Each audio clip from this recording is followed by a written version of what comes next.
Assalamualaikum warahmatullahi wabarakatuh. Perkenalkan, nama saya Safinatun Naja dengan NPM 135. Di sini saya sebagai moderator perwakilan dari kelompok 5 dengan tema Hubungan Agama dan Negara.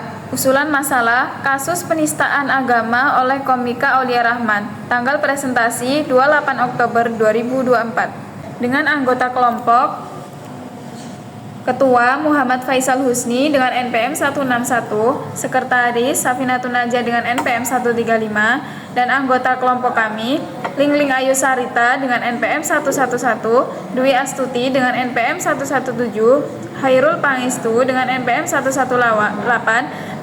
Preti Aprilia dengan NPM 128, Fadila Seviana Mawarni dengan NPM 145, Rahma Aulia dengan NPM 216. Penistaan agama adalah tindakan yang merendahkan, menghina, atau melecehkan suatu agama, kepercayaan, atau simbol-simbol keagamaan yang dianut oleh suatu kelompok masyarakat. Tindakan ini dapat berupa ucapan, tulisan, gambar, atau tindakan fisik yang secara sengaja ditunjukkan untuk menyakiti perasaan umat beragama. Penistaan agama seringkali memicu konflik sosial, bahkan kekerasan, karena menyentuh perasaan keagamaan yang sangat sensitif. Baik, latar belakang selanjutnya, pernyataan gara-gara agama, Pak Anies menang ya, berarti sudah kehendak Allah ya, Tuhan Yesus ya, dan cuman kan sekarang ini apa sih arti nama kayak penting? Coba lu cek di penjara ya, ada berapa nama Muhammad, kayak penting aja nama Muhammad itu sekarang ya, udah di penjara semua. Yang diucapkan oleh seorang komik Aulia Rahman merupakan pernyataan yang sangat sensitif dan berpotensi menimbulkan perpecahan di tengah masyarakat karena secara tidak langsung telah menghina agama Islam, khususnya nama Nabi Muhammad SAW yang sangat dihormati oleh umat Islam. Walaupun konteksnya sekarang bercanda, namun pernyataan tersebut menunjukkan sikap toleransi terhadap agama tertentu dan bertentangan dengan prinsip ketuhanan yang Maha Esa yang menunjukkan tinggi kebebasan beragama. Pernyataan tersebut juga mengandung unsur diskriminasi berdasarkan agama yang generalisasi negatif terhadap pemeluk agama Islam yang bernama Muhammad. Baik, selanjutnya, ketika menganalisis suatu ucapan, tentunya perlu memperhatikan konteks di mana ucapan tersebut disampaikan. Namun, terlepas dari konteksnya, ucapan yang mengandung unsur penghinaan terhadap agama dan kelompok tertentu tidak dapat dibenarkan. Ucapan yang menyinggung nama Muhammad dan generalisasi terhadap pemeluk agama tertentu merupakan tindakan yang tidak bertanggung jawab dan dapat berdampak buruk bagi kehidupan masyarakat. Kita perlu belajar dari peristiwa ini dan bersama-sama membangun masyarakat yang lebih toleran dan harmonis.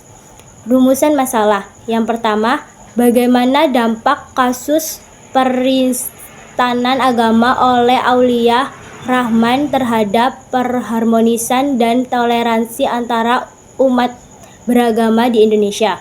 Yang kedua, apa solusi yang dapat dilakukan untuk mencegah terjadinya kasus yang berupa di masa depan? Baik, terima kasih. Baik, yang selanjutnya permasalahan yang akan dibahas adalah kasus tentang penistaan agama. Nah, kasus tentang penistaan agama ini sendiri dilakukan oleh komika asal Lampung yang tentunya menimbulkan pertengkaran di berbagai belah pihak. Karena kasus tersebut menyinggung nama Muhammad meskipun konteksnya bercanda, namun hal ini tidak bisa ditoleransi karena akan menimbulkan hal yang serupa, sehingga perlu dibahas dampak dan solusi apa saja untuk mencegah hal tersebut terjadi lagi. Penodaan agama itu terjadi ketika komika asal Lampung melakukan stand up komedi di acara Desak Anies di Cafe Bento, Kota Bandar Lampung, pada Kamis 7 Desember 2023 lalu. Baik, selanjutnya pelaku atau subjek yang menjadi sasaran pembahasan dalam kasus penistaan agama ini adalah Aulia Rahman, seorang komika yang secara langsung mengucapkan atau menyebarkan pernyataan yang dianggap menistakan agama. Aulia tampil ketika Anies Baswedan belum sampai di lokasi. Panitia penyelenggaraan kemudian meminta agar terdakwa menyampaikan materi stand-up komedi yang telah ditentukan. Namun, Aulia tidak membawakan materi stand-up komedi yang sudah direncanakan dan disepakati dengan panitia, melainkan menyampaikan materi yang Aulia tulis sendiri. Sumber informasi masalah yang akan dibahas, sumber pustaka dari Jurnal Menteri YM 2022, kasus-kasus penistaan agama pada berbagai era dan media di Indonesia. Definisi, Jurnal Agama dan Sosial Humaniora 1-3, 123-138. Artikel ini menganalisis kasus di penistaan agama di Indonesia melalui berbagai era dan media. Penulis menyoroti bagaimana media berperan dalam membentuk persepsi publik terhadap isu penistaan agama dan dampaknya terhadap masyarakat dan negara. Yang kedua, Hatta M. dan Husni Z. 2021, Kejahatan Penistaan Agama dan Konsekuensi Hukumnya, dari Jurnal Hukum 13-2, 342-368. Artikel ini mengkaji berbagai aspek hukum terkait penistaan agama, termasuk definisi, jenis-jenis kejahatan, serta konsekuensi hukum bagi pelaku. Penulis ini juga membahas implikasi sosial dari penistaan agama dan bagaimana hukum dapat digunakan untuk menanggulangi permasalahan ini.